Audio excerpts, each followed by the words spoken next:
Assalamu alaikum wa rahmatullahi wa barakatuh. Muhammad Bilal from Saudi Arabia.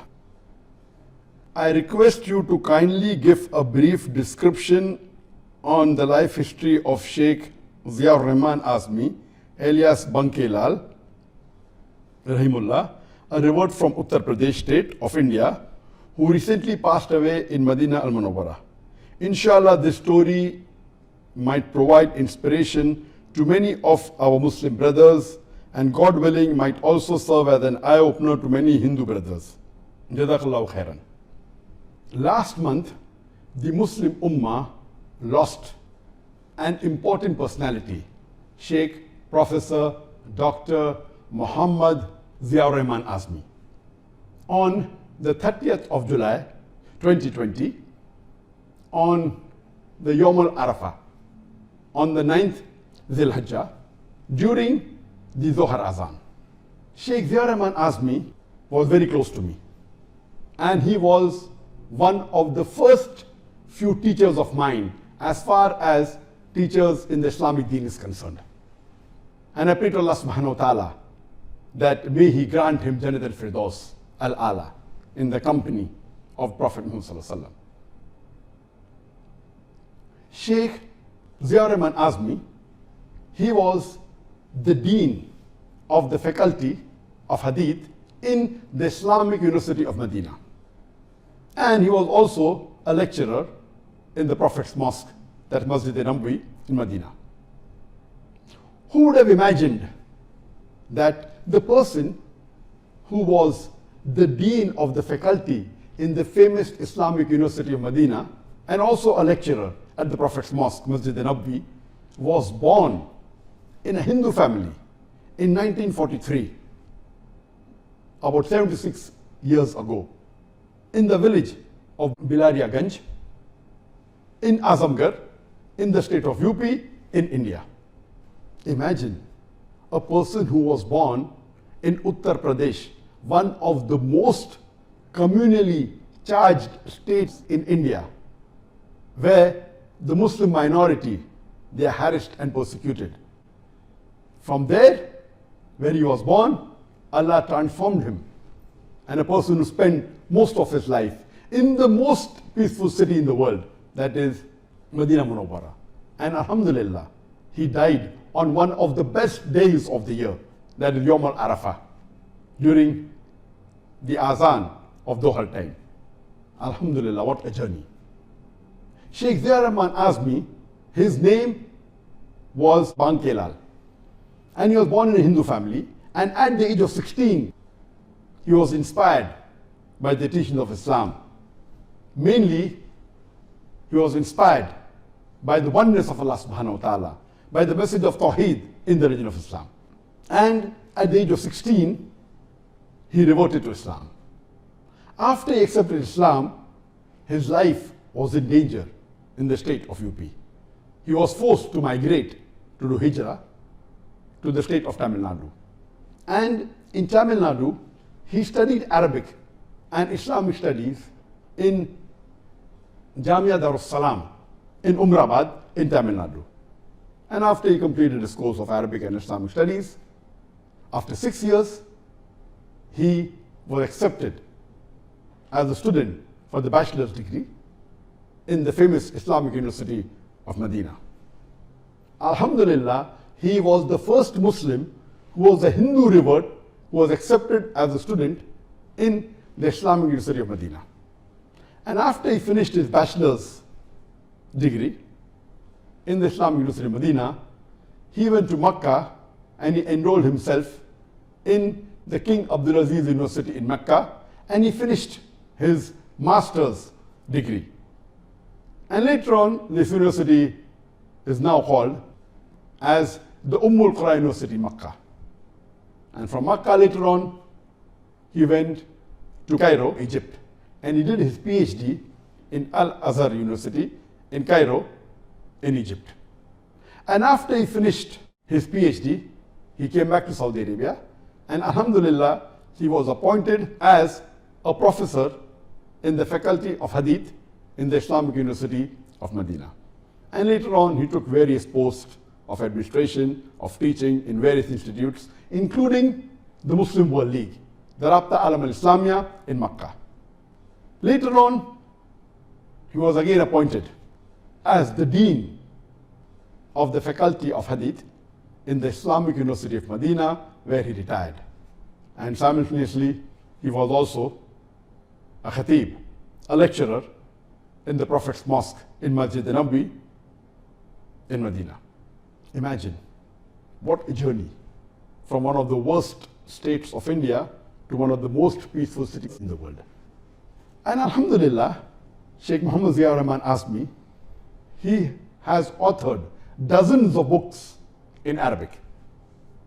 He also authored a book in Hindi, the Encyclopedia of the Quran.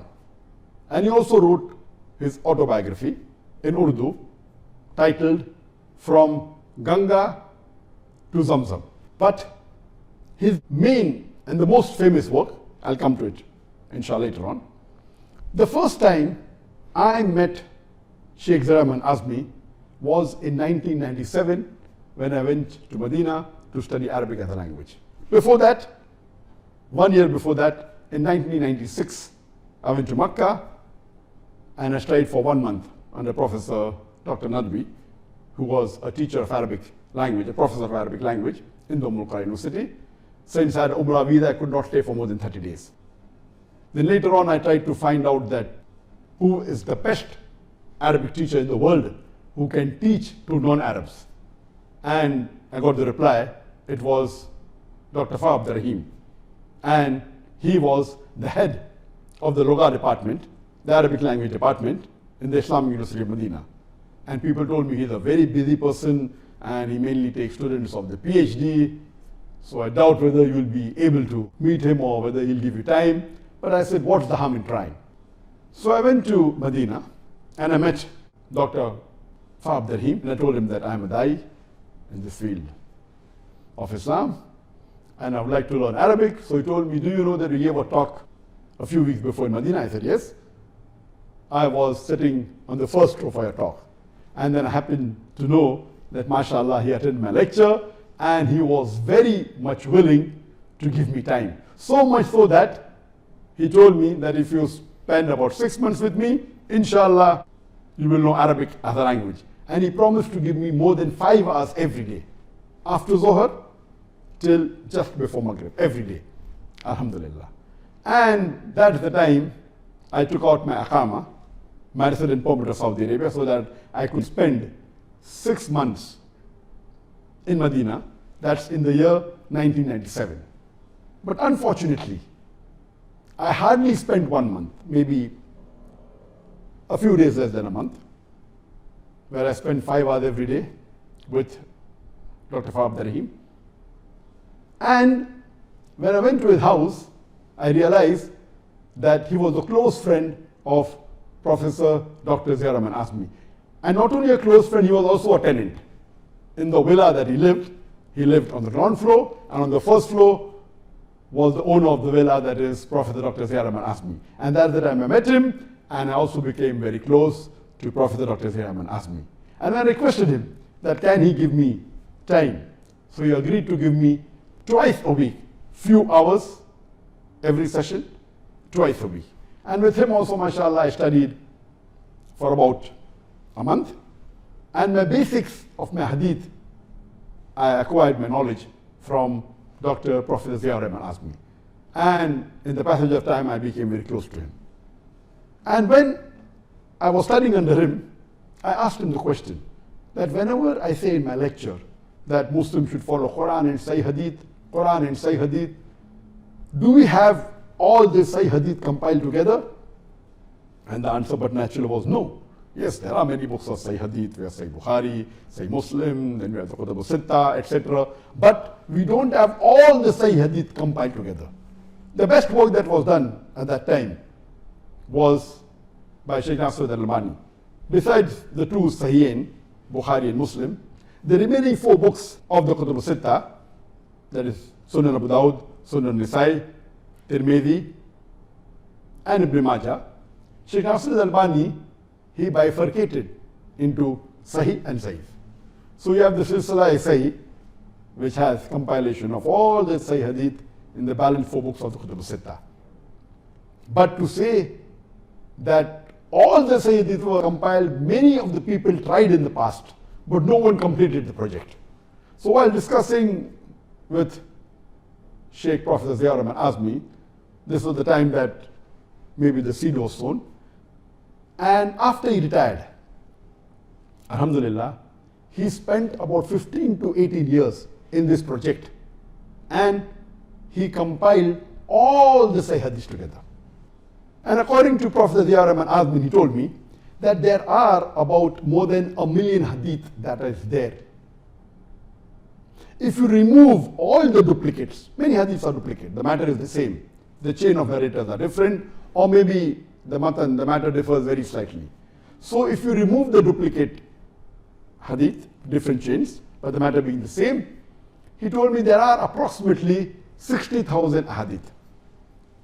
From the 60,000 hadith, he told me at that time, approximately 16,000 will be Sahih.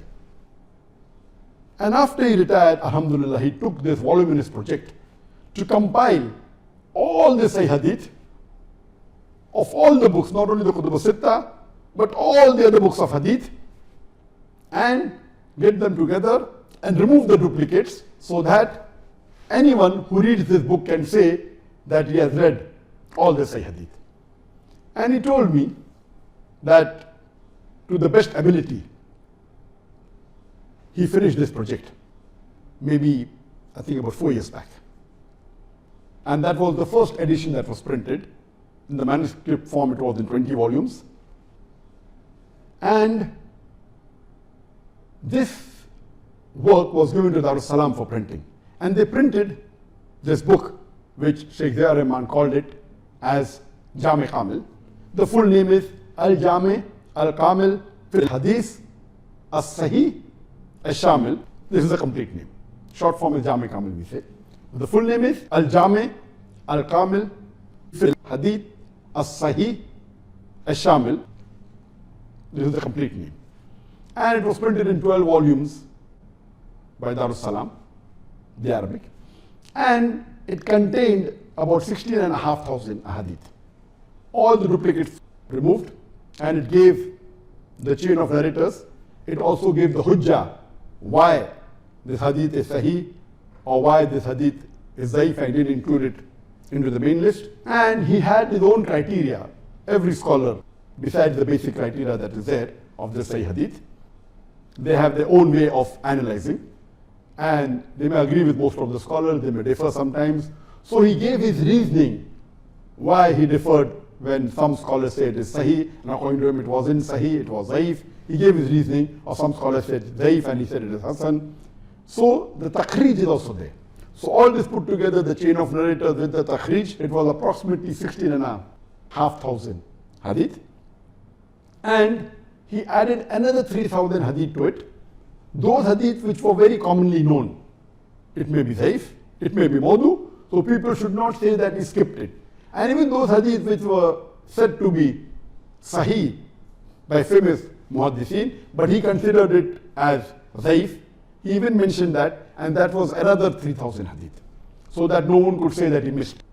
And I could say that alhamdulillah, if not 100%, we can safely say that more than 95% of all the sahih hadith that is available has been compiled in this Al-Jami Kamil. Alhamdulillah, it was a voluminous work. And later on, in the next 2 or 3 years, he spent in revising that.